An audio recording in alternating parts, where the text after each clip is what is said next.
m'appelle Gal Clément. Je m'appelle Maëline Moreau. Je m'appelle Anne Thomas. Je m'appelle Marc-Alexandre Moliex. Victor Chélode. Je m'appelle Sarah Champillot. Je m'appelle Louis Roch. Je m'appelle Adélie Topin. Je m'appelle Rodriguez Clara. Je suis en première S. Marianne Leclerc, collège Auguste Janvier. Paris dans le 20e. J'ai 14 ans. Je suis en 3e. Dans Marseille. Poitiers. Ils sont 38, ils ont entre 14 et 18 ans. Ensemble, ils participent au projet MAD. À Bordeaux, Amiens, Marseille, Paris, Poitiers, des équipes de scientifiques les ont accueillis pour découvrir les mécanismes des addictions à l'alcool et aux drogues. Bienvenue dans MAD saison 3.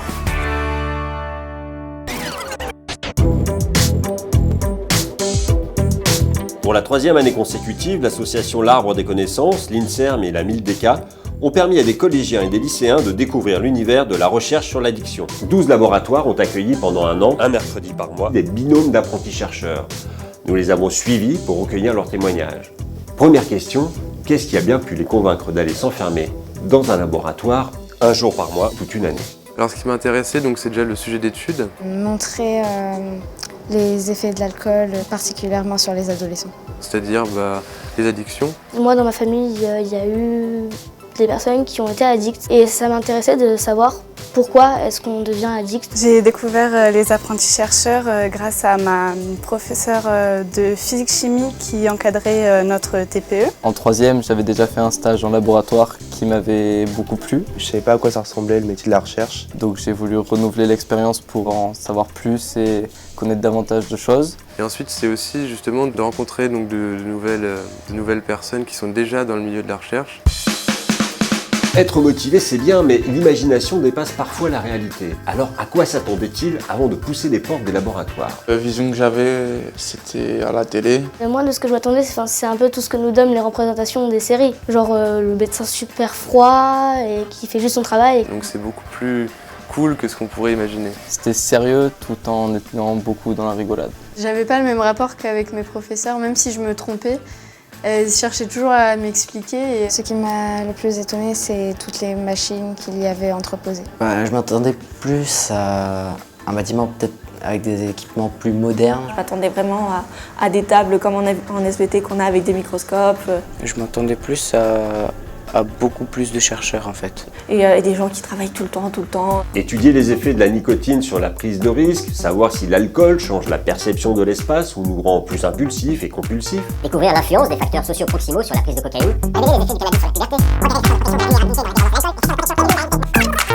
Ou comprendre l'amygdale, une région clé dans la modulation de la vulnérabilité à la cocaïne par l'environnement, constitue un vaste programme.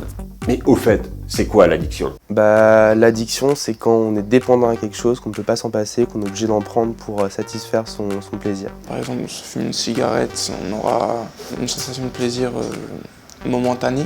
Le corps va s'habituer à cette sensation et il va en demander encore plus. Donc dans les différents facteurs de l'addiction, donc il y a l'environnement, mais il y a aussi la génétique. C'est quelque chose qu'on a de façon excessive, c'est-à-dire c'est nos cellules qui vont faire la demande.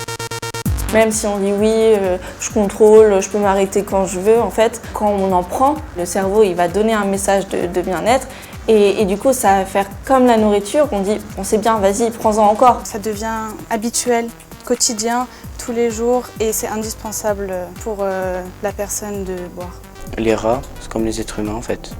Ils deviennent addicts à la cocaïne. Ça peut entraîner des bouffées de chaleur, ça peut entraîner une nervosité, etc.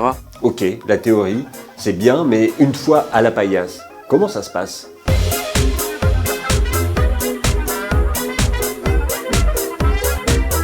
On travaille sur l'administration de la nicotine sur les jeunes individus, donc des souris. Les manipulations avec les souris, faut dire qu'au début on a un peu peur, mais après on s'y habitue assez vite et puis c'est une souris, c'est pas méchant. On essaye de trouver un neurone dopaminergique et une fois qu'on l'a trouvé, on essaye de voir l'activité qu'il y a, on injecte de la nicotine, voir si ça augmente, quel effet ça a.